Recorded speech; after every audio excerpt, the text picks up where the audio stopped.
The van had erupted in a flash of color, tumbling, whirling, weaving unsteadily as Miria gripped the steering wheel and used her will to bring it to order. The astral plane reminded her of traveling through the stars at first, perhaps near a nebula or some other gas formation. Oceans, seas, hands, heads, rolling dunes of vapor, all in hues of silver and blue, stretched out around them. It was more like a negative of space, for there was more silver than there was black, more color than void. And what she first took as stars shimmered and swirled in a rainbow of hues, ever shifting, ever moving. Portals. They are all portals to other places, like the one we just traveled through. Edryk, what do you know about this place? The lore of the Order of the Stars is incomplete. I wish I could say I knew much. I know that this is the place between places. Only the greatest of magicians have ever managed to walk this path. It's a conduit between realities, a place where time and space don't really matter. But other than that, I'm afraid I haven't a real clue. Between time as well. Miria reached down and picked one of the plastic cases that sat on the floor and contemplated it. Jimi Hendrix, Electric Ladyland. The tiny print on the back in ancient English took her a moment. 1967. I think your friend Foreman was from the homeworld, from a long time ago. This recording cassette, it's over 2,000 years old, but it looks like it's just been sitting inside this van for a few years. I really need to know who this Foreman is. That's a mystery for our ages. Even the people of Nar aren't quite sure where he is. It's said that he and his strange machine washed up on shore during a terrible storm accompanied by a meteor shower. They say green stones fell from the sky when he arrived. During the festival of Knock-Nar, maybe, I'm not sure. I hate to interrupt the storytelling and the contemplation of the arcane and all that, but, guys, there's something moving in the clouds nearby.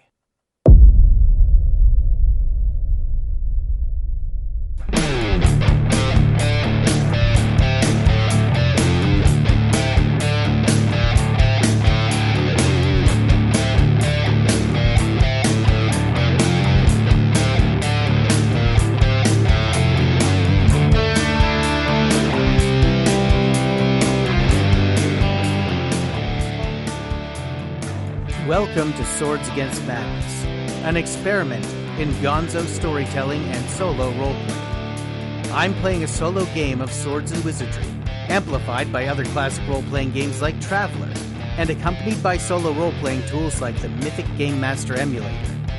First I play the game, then I turn it into a psychedelic sword and planet audio drama for your entertainment. Swords and Wizardry is based on the original 1974 through 1977 rules to Dungeons & Dragons. It is trippy, fast-paced, and lethal, just the way I like it. There will be no protection for player characters when the dice decide that their number is up. But I do keep this story PG, or at least what passed for PG in the 1980s.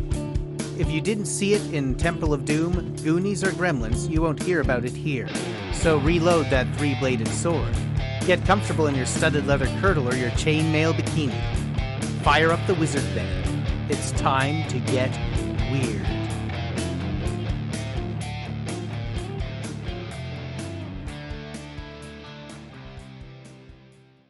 Edryk joined Kale at the window, pressing their faces hard against the glass.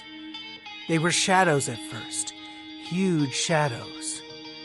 As they came closer, some strange clicking rattled the van's frame.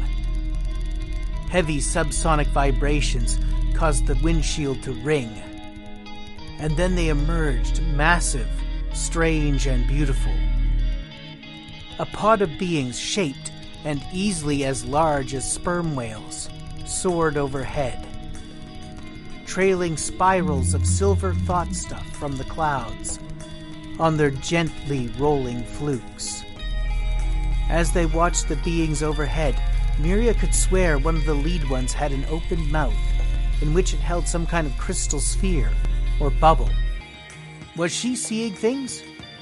Or was someone riding in the creature's mouth?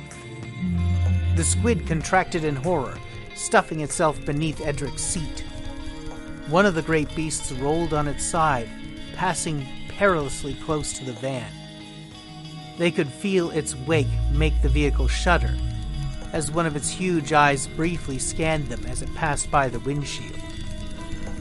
And then they vanished as swiftly as they had appeared, diving deep into the astral clouds. Only the faint hum of vibrating metal told that they were still nearby, and even that faded in time. Did you see? I don't know what I saw. Whatever it was amazing. They looked a lot like sperm whales, one of the other intelligent species from our homeworld. They are massive and powerful predators. There has to be a whole ecosystem in here. It would be good for us to remember we are not alone. This journey, it isn't safe.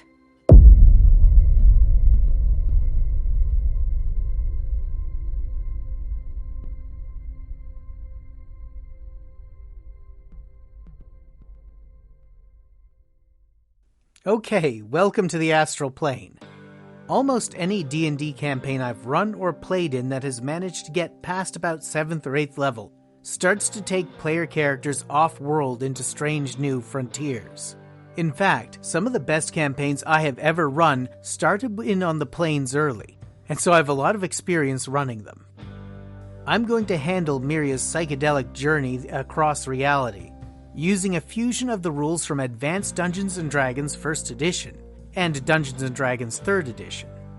I find if you squash elements from the two of those in just the right combination, you get a pretty amazing planar adventure out of it. In traditional D&D lore, whenever you cast a spell that moves you from one place to another, teleport or dimension door, you're actually opening one or two portals into the astral plane, one from where you leave and one from where you arrive.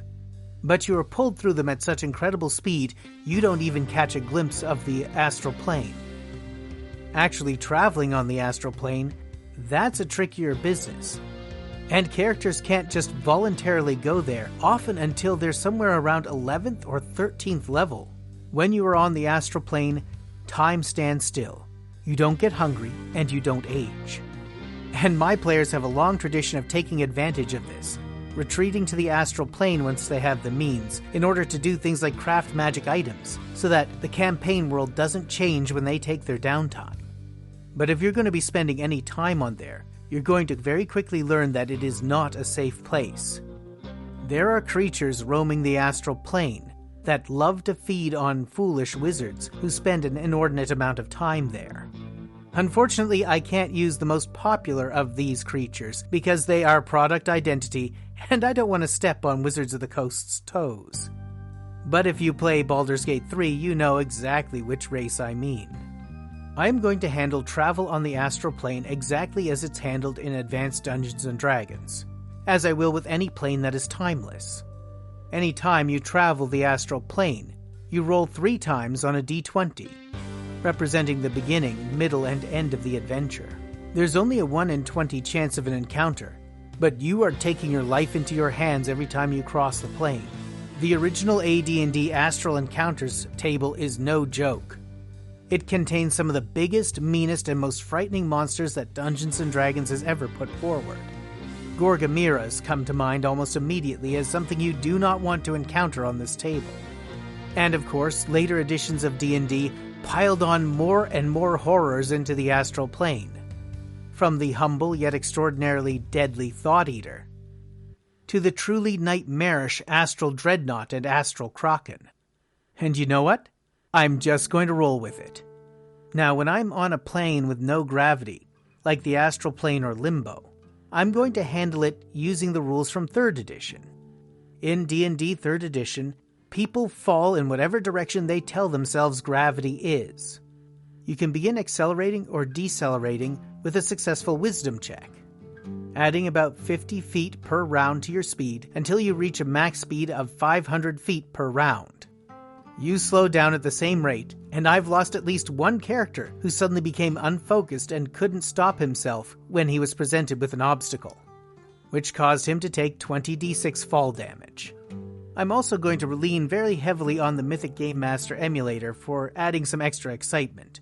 Hopefully, occasionally an interrupt or altered scene will come up, like it did just now. For each of the 3 rolls that I make for an astral journey, I'm also going to roll against Chaos Factor to see if I get any interrupts or alterations. And despite a Chaos Factor that rides really low right now, I got an altered scene right out of the gate. What would be essentially an ambiguous scene. I decided to take advantage of it to introduce one of my favorite planar monsters from 3rd edition D&D, the Elsewhale.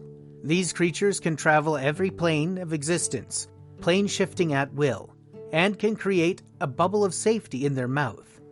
Elsewhales are often bribed by powerful magicians as a way of traveling the planes. Although, to be honest, the Planar Handbook where they were introduced in 3.5 was never clear on what you could possibly bribe one of these creatures with. I'll figure it out when it comes up. In any case, it should give my son, who is obsessed with marine biology, quite a thrill to get to see them appear in the campaign.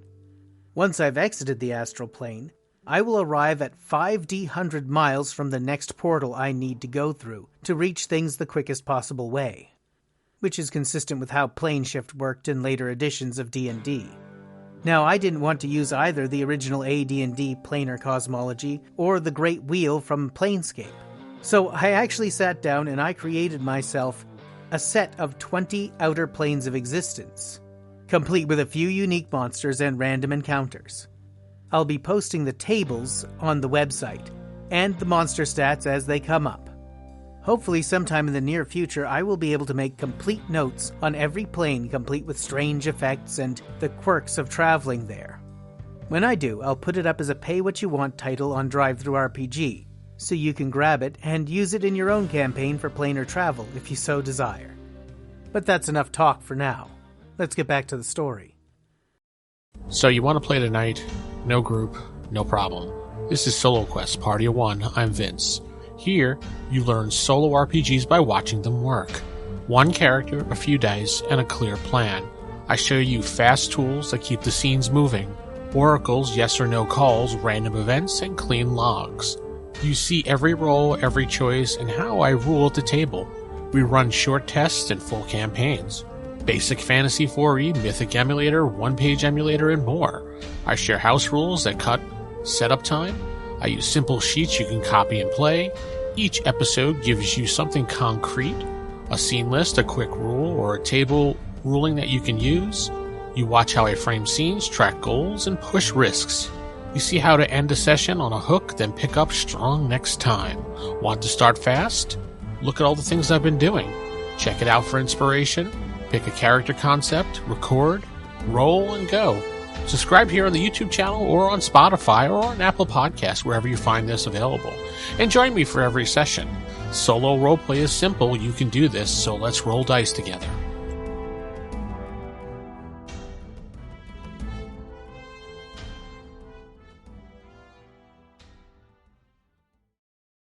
Despite a vastness that felt grander than outer space itself, it was very clear that the Astral Plane was not an empty place. The whales were only the first of many strange sightings they encountered as they drifted through the silver sky, occasionally double-checking with the squid that they were still on course.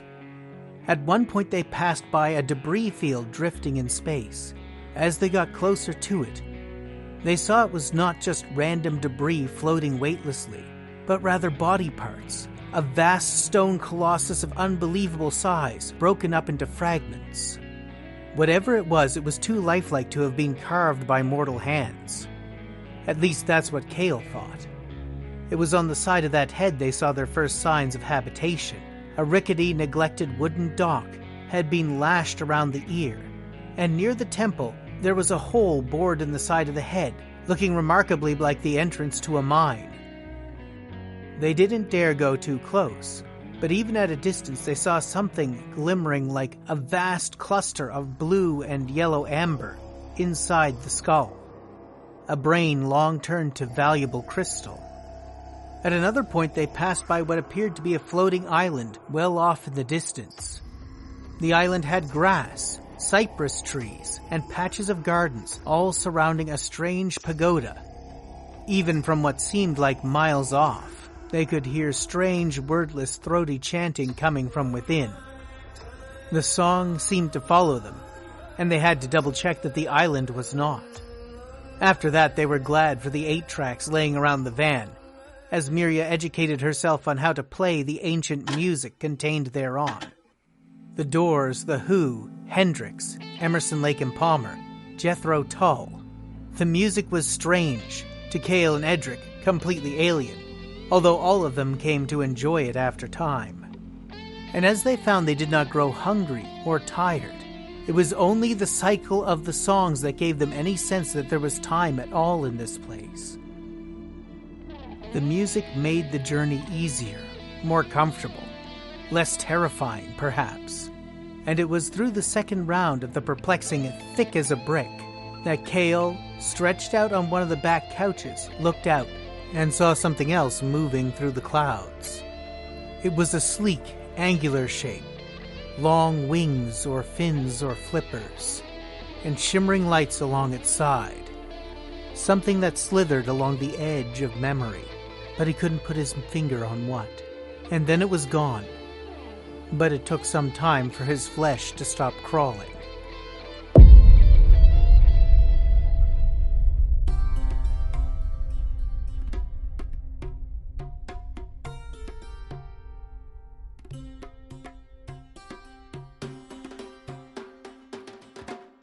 "8 years ago. I can hardly believe what I'm seeing." Kale stood, his jaw hanging open, too stunned by the sight before him to notice the spray that was wetting his clothes. "I mean, I'd heard the stories, but—" "Tighten your jaw, you pointy-eared bumpkin," the ship's mate, an old man named Hef, said. "You wanted to see the world? Well, there's the world. Now try to pretend like you belong in it, eh? After a while, you find it's hardly worth getting worked up over." Kale turned for a moment to contemplate the old man. His skin pockmarked, a map of deep, ragged scars. His hair missing in places where it had been torn out long ago and never grew back. One eye milky with a split lid. But in truth, his mind didn't really register the old man as anything except for a passing annoyance. It would take him hours for those words to have any meaning. He instead turned back to admire the Giscani. The 4 of them swam together, slow and easy in their pace. Their golden scales gleamed in the sun the size of shields, in that space between where their skin rose from the water and where the vegetation that grew on their backs began. Their peaked backs were as mountains, covered in lush greenery, held on by growths of coral that occasionally protruded from the dirt caked upon their spine. Great, glassy, bifurcated eyes, half above, half below the water, were both empty and pregnant with unspeakable antiquity. Between the stunted trees that grew on their backs, Kale could make out the shape of small houses with roofs of sailcloth. And on each head, just above the eye level, were the high towers of the Druids. Naked men save loincloths made of giant scale. Their bodies painted in patterns like fish sang from the towers, seeming impossibly tiny compared to the fish on which they lived. The formation was perfect as the creatures moved slowly together. Anchored to them by spikes through the scales were floating docks and wooden bridges festooned with long blue fluttering banners with stylized golden fish upon them. See the world? Yes. He couldn't help himself. He rushed swiftly to tie off the rope he'd been working, then darted below decks at a manic speed, coming up with his journal, his charcoals. They had to be drawn. Only barely aware of old Hef's cursing and threats. The Giscani, the great island fish, their high druids. How could any of the men be so jaded as to not stop and stare and wonder? He could have seen it 1,000 times and never be tired of it. He was certain of it. That's enough, boy. Old Hef finally wrenched the notebook from his hands, tearing the chalk from his fingers and throwing it overboard. And not a word. You're lucky I don't throw you overboard. If you weren't the captain's nephew, I'd be having you flogged right now. Get your lazy carcass up and back to work. They're fish, boy. Spittin' fish like the ones in the rivers. Just bigger and even more stupid. And if we don't have that rigging properly secured, they're damn dangerous too. One of their druids has one little hiccup, and one of those fins twitches, and we could end up swamped. Or worse, and I'll not be losing men to poorly secured lines. Is it something to see? Sure. There's lots of things to see, marvelous, strange, or pretty. A tiger's pretty too. But pretty don't mean it can't kill you. The old man's horny, four-fingered hand collided with the back of Kale's head, setting his ears ringing. At the time, he'd resented it. His knots had been just fine. As he grumbled and cursed, returning to his work, he imagined what nasty thing he could put in the old man's beer tonight. Some of the nastier ideas gave him an extra smile. The blows came steadily for the next hour. The mate would cuff him every time he seemed to be looking up. Keep them pretty eyes down on the ropes, boy. And it was unbelievably hard not to look up. Giscani wind riders had begun following the boat, guiding it towards their docks. Men mounted on dragonflies twice the size of a horse, shimmering and iridescent with unearthly beauty. He had to keep his eyes averted as the old druids blessed a dragonfly too aged to carry a man. Then, using their magics, guided it over the eyes of one of the great island fish, which opened its mouth and shot forth a geyser of water, knocking the creature from the sky. All of the towers and houses on the island shook as the creature opened its mouth to snap up its prize. His heart had ached to not be able to watch such beauty. It was a sour memory, made sourer still by the recollection that within 24 hours, he would be cradling old Hef's severed head in his lap. But that is a channel-down memory he did not want to go.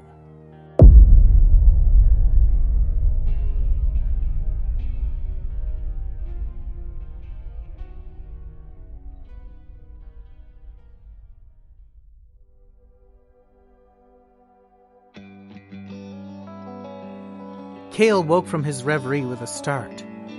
He didn't know how long he'd been in the elven memory trance. Unlike his mother, he did not do it regularly and did not know how to control it, honestly. He scanned the clouds again for the fish-like machine, but couldn't see it anywhere. The clouds had changed. He'd clearly been gazing inwardly for a very long time. Kale, are you awake back there? Huh. Oh, I'm sorry. What? You've been off in space for ages. I thought I saw... Never mind. What's going on? Edryk gestured towards the windscreen. The head in front of them was massive, too large to be believed. A sensual, aristocratic face, set in a look of absolute peace and concentration. A whirlpool of swirling color, a portal, sat at her Anja chakra, and hoops of solid gold dangled from her elongated earlobes, large enough to drive the fan through. Other parts of a shattered stone body floated about in a band like an asteroid belt. The Squid says we have to pass through here to go onward. We don't want to pass through unless we know that everyone's ready. Are you with us, Kale? I'm sorry. Yes.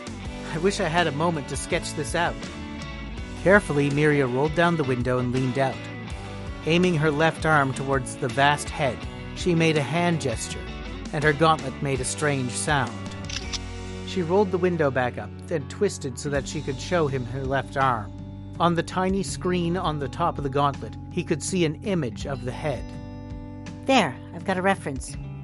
You can draw it later if you like. But are you ready to go?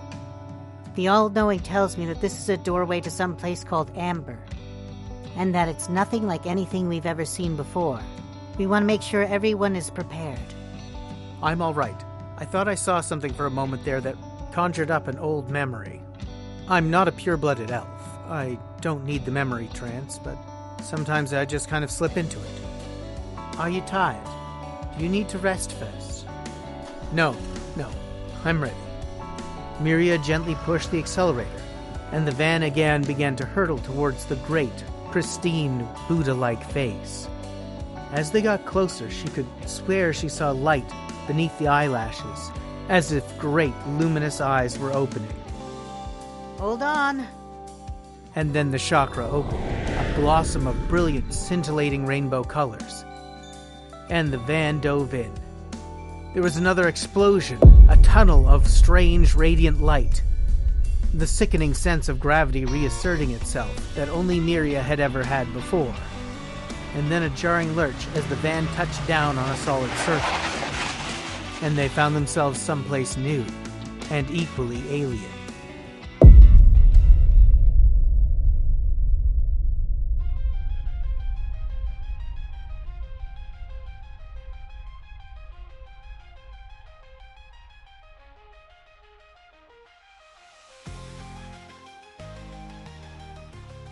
Swords Against Madness is played, written, and performed by Brian C. Rideout. Editing, mastering, and audio production were from Stormhead Productions. All sound effects are licensed from Pixabay. The opening theme was King Edward by Mr. Smith, a Creative Commons by attribution song released through the Free Music Archive.